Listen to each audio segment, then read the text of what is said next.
नवरा तुमचं ऐकत नाही का? नवरा दुसऱ्या स्त्रीच्या ताब्यात गेलाय? हे 3 उपाय करा. मित्रांनो, आज आपण माहिती घेणार आहोत एका अशा उपायाची की ज्यामुळे पती आपल्या पत्नीचं म्हणणं नेहमी ऐकत जाईल. आज आपण पाहतो की बरीचशी कुटुंब ही विखुरली जात आहेत. कुटुंबामध्ये ताणतणाव आहे. पती हा वाम मार्गाला लागलेला आहे, चुकीच्या मार्गाने जात आहे. तो त्याच्या पत्नीकडे दुर्लक्ष करतो. त्याच्या पत्नीचं म्हणणं तो ऐकत नाही. पती आणि पतीमध्ये तिसरीच एखादी व्यक्ती आलेली आहे. जर अशा प्रकारचा प्रसंग आपल्यालाही जीवनामध्ये आलेला असेल तर ज्या माता भगिनी आहेत त्यांनी हे 3 उपाय मी आज सांगणार आहे. त्यातील कोणताही एक उपाय जरी आपण केला तरीही आपला पती आपल्या जवळ नक्की राहील. तो तुमचं म्हणणं नक्की ऐकेल. पहिला उपाय अत्यंत साधा आणि सोपा आहे. जर तुमच्या पतीच्या हातामध्ये चांदीची अंगठी असेल आणि तुमच्याही हातामध्ये जर चांदीची अंगठी असेल तर तुम्ही हा उपाय करा. जर नसेल तर काळजी करू नका. हा उपाय सांगितल्यानंतर मी अजून 2 उपाय सांगणार आहे. तर पहिला उपाय असा आहे की तुमच्या हातातील चांदीची अंगठी आणि तुमच्या पतीच्या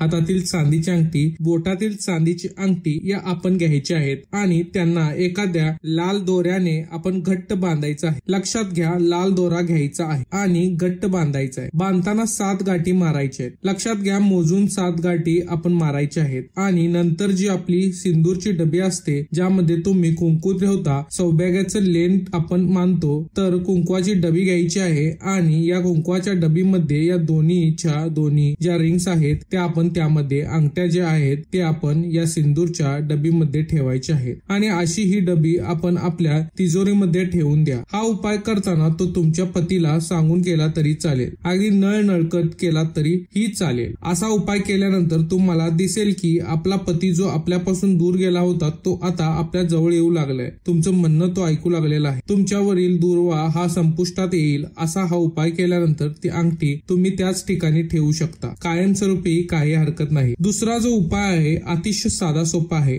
आपण एक गुलाबी रंगाचा कागद घ्यायचा आहे. गुलाबी रंगाचा कागद घ्यायचा आहे आणि एक आंब्याच्या झाडाची काडी किंवा काठी घ्यायची आहे. लाकूड जे असतं आंब्याच्या झाडाचं, तर अशी एक काडी आपण घ्यायची आहे आणि या गुलाबी कागदावरती कुंकवाने म्हणजे त्या काडीच्या मदतीने कुंकू जरासं आपण ओलं करायचं आणि हे ओल्या केल्यानंतर तुम्ही त्यावरती तुमचं स्वतःचं आणि तुमच्या पतीचं नाव लिहायचं आहे. लक्षात घ्या, त्या आंब्याच्या काडी त्या सिंदूर मध्ये बुडवून त्या तुमच्या पतीचं आणि तुमचं स्वतःचं नाव तुम्ही त्या ठिकाणी लिहायचं आहे. लिहिल्यानंतर याच कागदावर आपण 7 ठिकाणी थोडी थोडी हळद टाकायची आहे. लक्षात घ्या, 1 चिमूटभर हळद 7 ठिकाणी आपण टाकायची आहे. जराशी जास्त हळद आणि त्या ठिकाणी तुम्ही घ्या आणि 7 गोल हळदीने त्या ठिकाणी तुम्ही बनवायचे आहे. तर अशा प्रकारे हे 7 गोल त्या ठिकाणी बनवल्यानंतर जराशी हळद 7 ठिकाणी टाकल्यानंतर हा कागद आपण दुमडायचा आहे आणि कागद दुमडायचा आहे म्हणजेच त्या कागदामध्ये आता तुमचं नाव आहे आणि हळद सुद्धा आहे. सिंदूरने तुम्ही, कुंकवाने तुम्ही नाव लिहिलंय आणि हळद त्याच्या आजूबाजूला आता पसरलेली आहे. असा हा कागद त्याची आपण घडी करायची आहे आणि तुमच्या घरामध्ये भगवान विष्णूंची मूर्ती नक्की असेल किंवा श्रीकृष्णांची मूर्ती नक्कीच असेल तर त्या मूर्तीच्या खाली आपण हा कागद ठेवून द्यायचा आहे. 21 दिवस हा कागद आपण त्याच ठिकाणी ठेवायचा आहे आणि हे जे 21 दिवस आहेत, लगातार 21 दिवस आपण भगवान श्री विष्णूंची पूजा करायची आहे. लक्षात घ्या, या दरम्यान 5 दिवसांचा जो तुमचा कालावधी असतो तो जर कालावधी आलाच तर पुढे 5 दिवस हा कालावधी वाढवायचा म्हणजेच 21च्या ऐवजी आपण 26 दिवस हा उपाय करायचा आहे. मधले 5 दिवस तुम्ही वगळू शकता.